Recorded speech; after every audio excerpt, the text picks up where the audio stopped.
नमस्कार, मैं श्रीकांत आपके साथ। आप देख रहे ट्रांसपोर्ट विज। चलते हैं आज की बड़ी खबरों पर।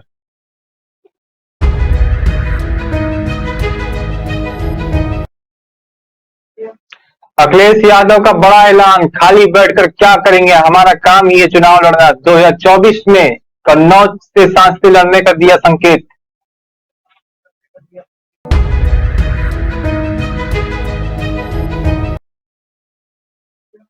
दिल्ली एमसीडी चुनाव में कांग्रेस का वादा, जीतने पर 28 लाख परिवारों को साफ पानी पीने के लिए देंगे फ्री आरओ।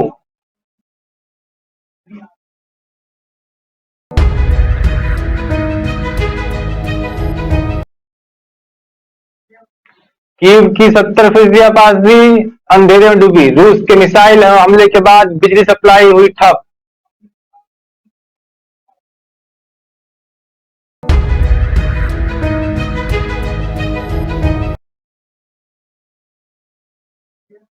पाकिस्तान को मिला नया सेनाध्यक्ष, लेफ्टिनेंट जनरल असीम मुनीर होंगे नए आर्मी चीफ।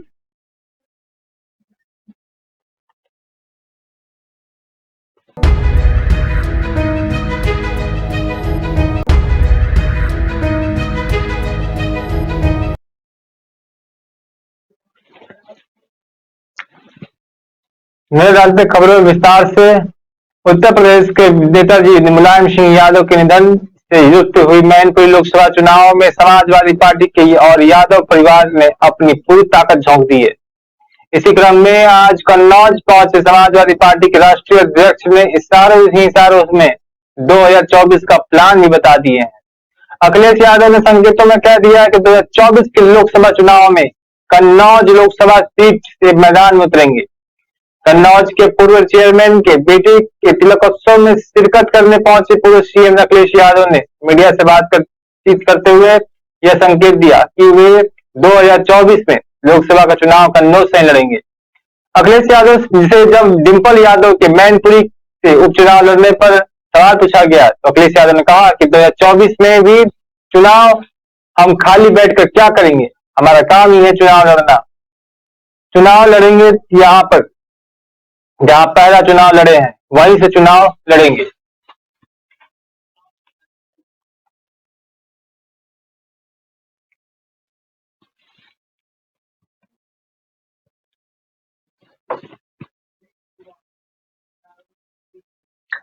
एक कहावत है, तू डाल डाल मैं पात पात। देवरिया में इन दिनों कुछ इसी तरह की आंख मिचौली का खेल कृषि विभाग और किसानों के बीच चल रहा है। देवरिया जिला कैबिनेट कृषि मंत्री सूर्य प्रताप शाही का गृह जनपद है और यहाँ पर बड़े पैमाने पर पराली धड़ल्ले से जलाई जा रही है। हालांकि कृषि विभाग ने पराली जलाने वाले किसानों के पीछे सैटेलाइट जैसा जासूस लगा दिया और जैसे ही कोई किसान अपने खेत में पराली जलाता है वैसे ही सैटेलाइट के माध्यम से कृषि विभाग को सूचना हो जाती है। इसके बाद ही कृषि विभाग के कर्मचारी और राजस्व विभाग के कर्मचारी मौके पर जाकर किसानों को समझाते हैं और उन्हें नोटिस भी देते हैं। देवरिया जिले के सैटेलाइट के माध्यम से अब तक 18 किसानों को जुर्माना की नोटिस दी जा चुकी है, तो वहीं 15 किसानों का किसान सम्मान निधि रोकने का नोटिस भी थमाया गया है।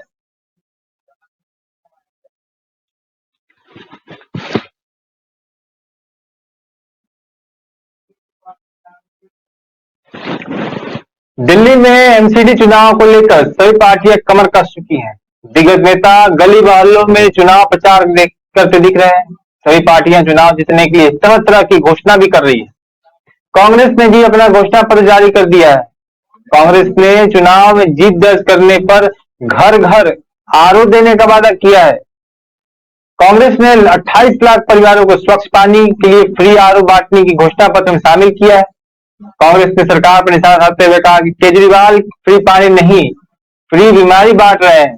साथ ही कांग्रेस ने नाज भी दिया, गंदे पानी का हल आरओ का जल।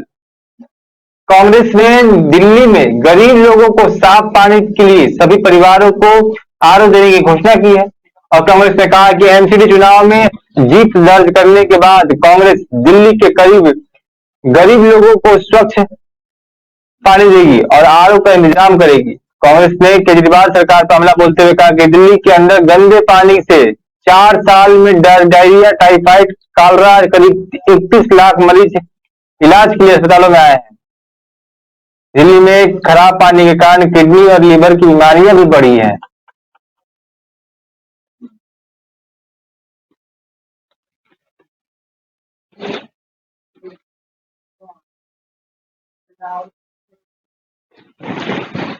रूस यूक्रेन युद्ध लगातार जारी है।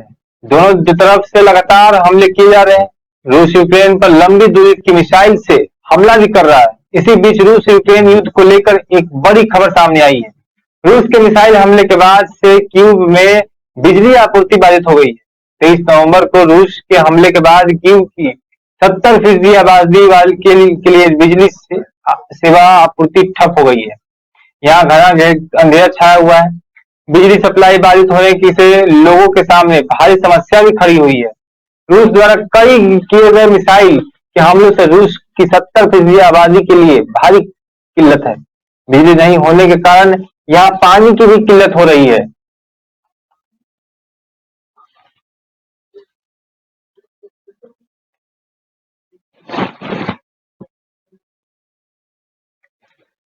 पाकिस्तान के कब्जे वाले कश्मीर को लेकर लेफ्टिनेंट जनरल उपेंद्र द्विवेदी के बयान पर पाकिस्तानी सेना की बौखलाहट सामने आई है। पाकिस्तानी सेना के लेफ्टिनेंट जनरल बाबर इफ्तिकार ने ट्वीट कर पीओके को आजाद जम्मू कश्मीर बताया और कहा कि इसके संबंध में एक उच्च पदस्थ भारतीय सेना अधिकारी का अनुचित बयान भारतीय सशस्त्र बलों की भ्रमपूर्ण मानसिकता की एक उपयुक्त अभिव्यक्ति है और भारतीय सैन्य विचारों पर मौजूदा राजनीतिक प्रदर्शन की ज्वलंत छाप को दर्शाता है। दरअसल इंडियन आर्मी की लेफ्टिनेंट जनरल उपेंद्र द्विवेदी ने पाकिस्तान अधिकृत कश्मीर को लेकर कहा था कि जहां तक भारतीय सेना का संबंध है वह भारत सरकार द्वारा दिए गए किसी भी आदेश को पूरा करेगी। जब भी इस तरह के आदेश दिए जाएंगे हम हमेशा के लिए इसके लिए तैयार रहेंगे। उपेंद्र द्विवेदी ने यहां भी कहा कि पाकिस्तान के 160 आतंकी लिंचिंग पैड पर हैं। 300 से करीब कुल आतंकी इस समय सीमा के उस पार पर सक्रिय है। वही सीज फायर दोनों देशों के लिए अच्छा है, लेकिन अगर इसको तोड़ा गया तो हम ईंट का जवाब पत्थर से देने के लिए भी तैयार हैं। इस बयान के जवाब पर इफ्तिकार ने लिखा कि तथाकथित लॉन्च पैड और आतंकवादियों की भ्रमित टिप्पणी और निराधार आरोप भारतीय सेना के बल के दमनकारी उपयोग और निर्देशों के खिलाफ घोर मानवाधिकारों के उल्लंघन से ध्यान हटाने का एक प्रयास है। उन्होंने लिखा कि निहत्थे कश्मीरी अपने आत्मनिर्णय के आधार अधिकार के लिए प्रयासरत है। यह अंतर्राष्ट्रीय कानून द्वारा समर्थित है और संयुक्त राष्ट्र सुरक्षा परिषद के प्रस्तावों में निहित है। भारतीय जनरल ऑफिसर के बुलंद दावों बौद्धिक रूप से अपमानजनक है और पाकिस्तानी सेना अच्छे के लिए एक ताकत, क्षेत्रीय शांति और स्थिरता का समर्थक है, लेकिन हमारे क्षेत्र में के काफी खिलाफ किसी भी दुस्साहस या आक्रमण पर एक शांति भंग हो जाती है।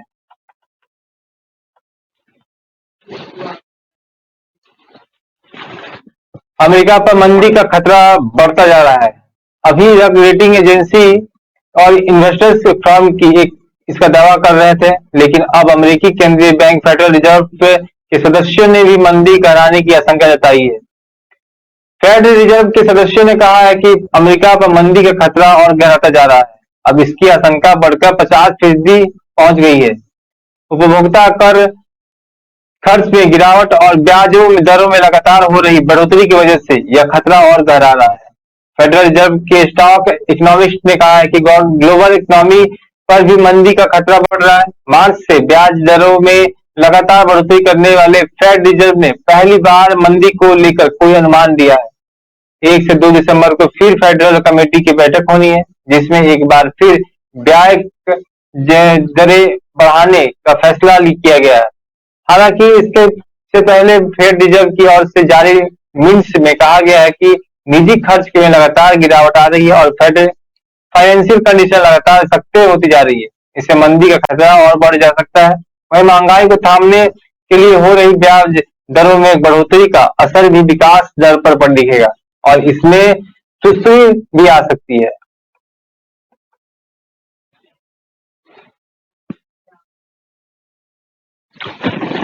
चीन ने कोरोना के बढ़ते मामलों को देखते हुए झेंगझू शहर में लॉकडाउन की घोषणा कर दी है। आए दिन दर्ज किए जा रहे रिकॉर्ड उच्च स्तर मामले ने दुनिया की चिंता बढ़ा दी है।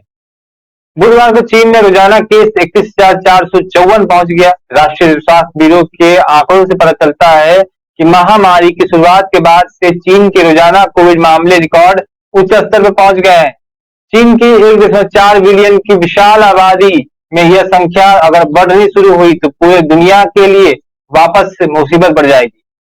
वहीं रविवार को अप्रैल के बाद सबसे अधिक करीब 26,824 नए मामले दर्ज किए गए थे, जिसके बाद यह आंकड़ा बढ़ता जा रहा है और अब चीन में एक दिन के रिकॉर्ड 31,000 से ज्यादा केस सामने आने लगे हैं।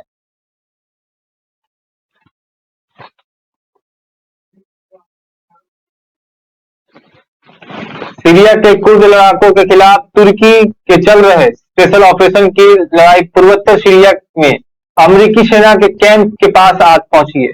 तुर्की के अमेरिकी कैंप के इतने बड़े करीब आने से क्षेत्र में तनाव अपने चरम पर पहुंच गया है। इस्लामिक स्टेट आतंकी समूह का मुकाबला करने के लिए भर सीरिया ने लगभग 900 अमेरिकी सैनिकों की देखरेख करने वाले यूएस सेटल कमांड ने मंगलवार की वो अपनी पहली बार हमले को स्वीकार किया और कहा कि उस समय कोई अमेरिकी कर्मी बेस पर मौजूद नहीं था। अमेरिकी न्यूज के अनुसार तुर्की के स्ट्राइक के समय अमेरिकी सैनिक अपने बेस से महज 300 मीटर की दूरी पर मौजूद थे।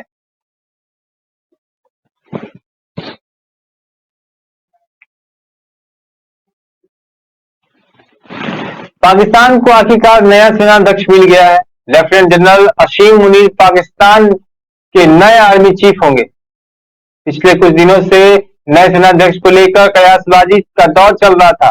प्रधानमंत्री शहबाज शरीफ ने लेफ्टिनेंट जनरल असीम मुनीर के नाम पर मुहर लगाने के साथ ही joint chief of staff committee के नए अध्यक्ष के नाम की भी अर्जेंटी दे दी है। पीएम शहबाज ने लेफ्टिनेंट जनरल साहिर शमशाद मिर्जा को नया CGCSE बनाने का अपनी सहमति दे दी है। बता दें कि पाकिस्तान के नए सेनाध्यक्ष को लंबे समय से अटकलबाजी का दौर चल रहा था। इसमें सेना के 6 सीनियर कमांडर का नाम सामने आ रहा था, जब अब जाकर पीएम ने लेफ्टिनेंट जनरल असीम मुनीर पर अपनी सहमति जताई है। पाकिस्तान की सूचना मंत्री मरियम औरंगजेब ने देश के नए सेनाध्यक्ष पर पीएम के सहमत होने की जानकारी दी। उन्होंने बताया कि लेफ्टिनेंट जनरल मुनीर और लेफ्टिनेंट जनरल शमशाद मिर्जा के नाम पर अंतिम सहमति के लिए प्रस्ताव को राष्ट्रपति आरिफ अलवी के पास भेजा जाएगा। उनकी स्वीकृति मिलते ही लेफ्टिनेंट जनरल मुनीर सेनाध्यक्ष का पद संभालेंगे। यहाँ joint front chief of staff committee inter services forum के जो सेना, नौसेना और वायुसेना के बीच को कोऑर्डिनेट का काम करती है। इसके साथ ही CGCSE प्रधानमंत्री और नेशनल कमांड अथॉरिटी के लिए बतौर सलाहकार का काम भी करती है।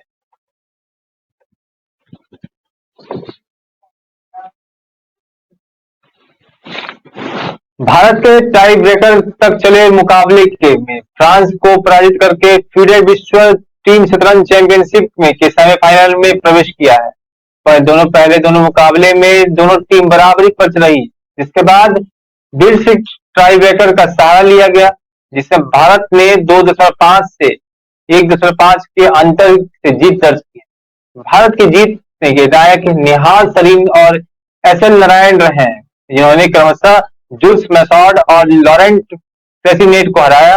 भारत के शीर्ष खिलाड़ी विदित गुजराती ने फ्रांसीसी स्टार मैक्सिम वाचियर लाग्रेव को 45 साल की बराबरी पर रोका, जबकि ये शशिकरण को मैक्सिको में लेगार्ड ने 55 चाल में पराजित किया है। ऐसे में सरीन और नारायण की जीत से भारत आगे बढ़ने में सफल रहा है।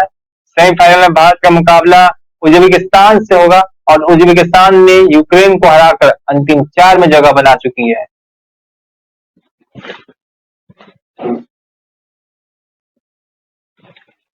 राजधानी दिल्ली में वायु गुणवत्ता के मौसम के करवट लेते हुए सुधार देखने को मिला।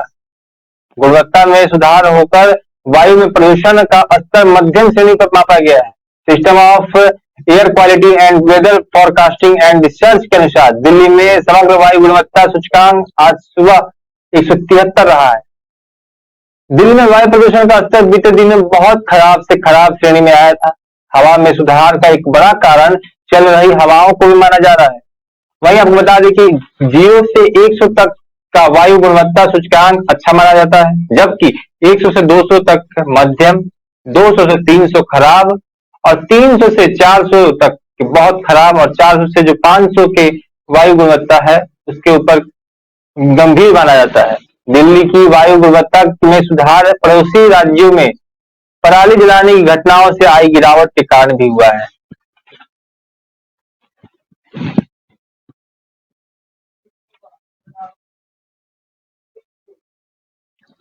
रांची विश्वविद्यालय में 109 करोड़ रुपए के घोटाले के सामने मामला आने से विवाद खड़ा हो गया है, जिसको देखते हुए राज्यपाल रमेश बैस ने रांची विश्वविद्यालय के कुलपति को इस पूरे मामले की जांच करने का आदेश दे दिए।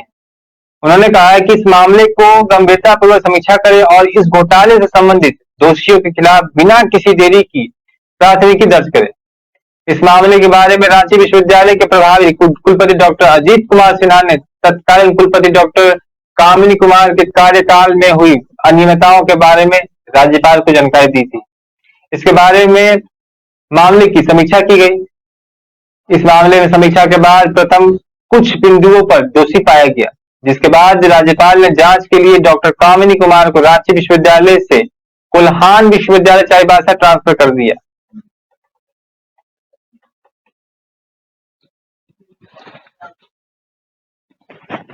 प्रधानमंत्री नरेंद्र मोदी ने आज राज्य सरकार द्वारा आयोजित गोवा रोजगार मेले को डिजिटल माध्यम से संबोधित किया।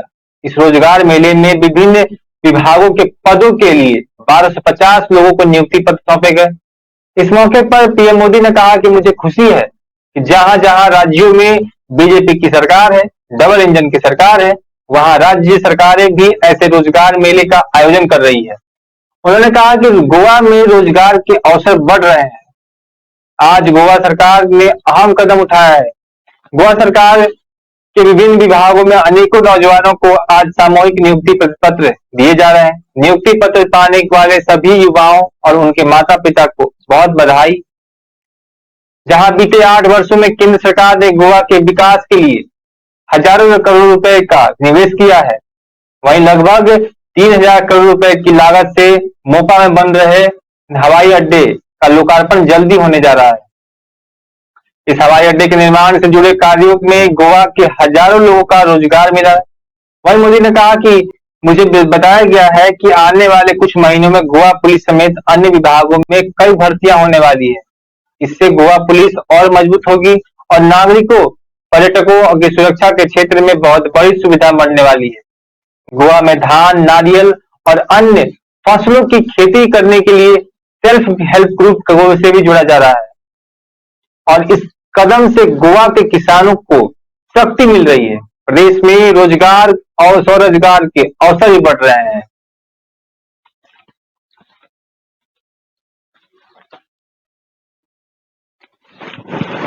पंजाब सरकार ने राज्य के लोगों के स्वास्थ्य एवं कल्याण को सर्वोच्च प्राथमिकता देते हुए अब तक कैंसर रोगियों को 13.54 करोड़ रुपए का मुफ्त इलाज मुहैया कराया है। पंजाब के स्वास्थ्य एवं परिवार कल्याण मंत्री चेतन सिंह जोड़ामाजरा ने बताया है कि पंजाब सरकार के पैनलबद्ध अस्पतालों में मुख्यमंत्री कैंसर राहत कोष के तहत 1265 से ज्यादा कैंसर मरीजों का मुफ्त इलाज किया गया। चेतन सिंह जोड़ामाजरा ने कहा है कि राज्य सरकार की स्वास्थ्य योजनाओं और कार्यक्रमों के क्रियान्वयन को गति देने के लिए स्वास्थ्य अधिकारियों को निर्देश भी जारी किए गए हैं, ताकि ऐसे कल्याणकारी उपायों से जनता को अधिक से अधिक लाभ मिल सके। मंत्री ने कहा कि पंजाब में कैंसर बहुत अधिक फैला हुआ है और इसके उपचार में बड़ी रकम खर्च करनी पड़ती है, जो हमारे समाज के गरीब तबके के रोगियों के लिए वहनीय है, मतलब वो दे नहीं सकते हैं। ऐसे गरीब मरीजों के जीवन की रक्षा के लिए यह योजना वरदान साबित हुई है, क्योंकि वे एम्स दिल्ली कैंसर अस्पताल बीकानेर, पीजीआई चंडीगढ़, होमी भाभा कैंसर अस्पताल संगरुलु जैसे प्रतिष्ठित संस्थानों सहित राज्य सरकार के पैनलबद्ध 19 अस्पतालों में किसी भी 1.5 लाख रुपए के मुफ्त इलाज वहां पर आकर करा सकते हैं।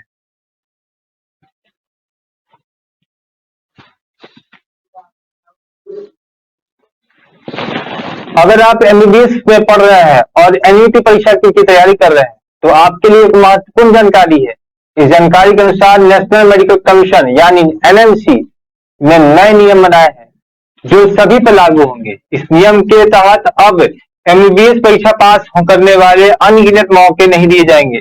दिल्ली हाईकोर्ट ने मेडिकल छात्रों के एक मामले में दायर याचिका को खारिज कर दिया है और एनएमसी की नई गाइडलाइंस को बरकरार रखा है। दिल्ली हाईकोर्ट ने याचिका खारिज करते हुए कहा कि मेडिकल एक नेक पेशा है और डॉक्टर बड़े पैमाने पर आमजन लोगों की सेवा करते हैं, इसलिए नियम ऐसे हो जिससे यह सुनिश्चित हो सके कि केवल वही लोग मेडिकल प्रोफेशनल बने जो इसके योग्य हो और जिनका इसके प्रति झुकाव हो। आपको बता दें कि कुछ एमबीबीएस छात्रों ने दिल्ली हाईकोर्ट में परीक्षा में बैठने के लिए और मौके देने को लेकर याचिका दायर की। छात्रों ने एमबीबीएस परीक्षा में प्रयासों की संख्या सीमित नहीं होने पर उन्होंने इन छात्रों का तर्क था कि एनएमसी का नियम उनके मेडिकल कॉलेज में दाखिल होने के बाद आया था, इसलिए उन पर यह नियम लागू नहीं होना चाहिए।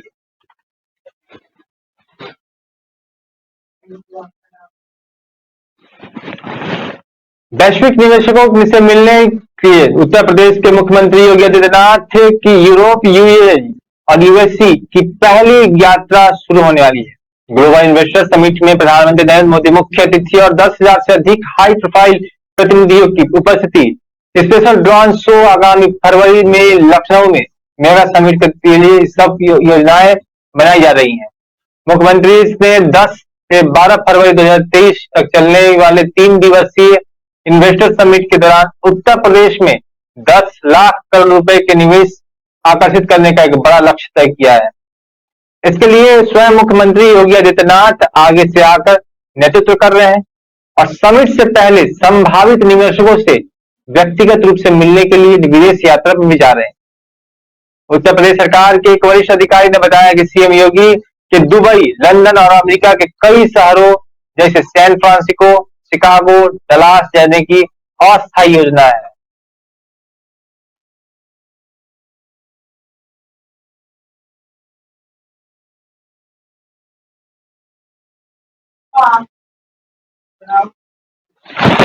मध्य प्रदेश के शाजापुर के किसान खाद के लिए सोसाइटी का चक्कर लगाने के बजाय अब घर बैठे अपने मोबाइल से डिमांड रिक्वेस्ट भेज सकेंगे। इसके लिए खाद की उपलब्धता होते ही संबंधित सोसाइटी उन्हें एसएमएस के माध्यम से सूचना कर देगी। शाजापुर जिला प्रशासन ने प्रदेश का पहला smart fertiliser distribution mobile app बनाया है। कलेक्टर कार्यालय सभाकक्ष के कलेक्टर दिनेश जैन ने इस मोबाइल ऐप का शुभारंभ किया है। इस ऐप की विशेषता यह है कि इसमें अंग्रेजी भाषा के साथ हिंदी भाषा भी उपलब्ध है। किसान जैसे ही अपना आधार नंबर इस मोबाइल ऐप में डालेंगे, उनकी खेती से जुड़ा रकबा भी दिखेगा और किसान अपनी पसंद के खाद की उपलब्धता के बारे में भी जान सकेंगे।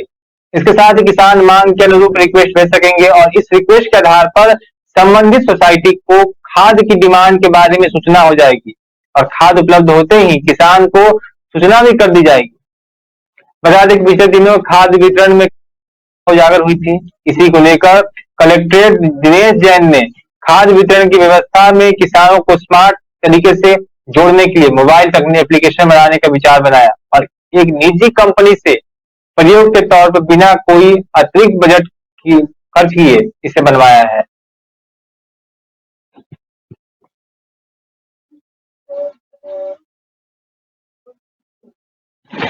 आप देख रहे हो देश दुनिया की बड़ी खबरें हमारे साथ। आगे की खबरों को देखने के लिए हमारे साथ इसी प्रकार से बने रहें। नमस्कार।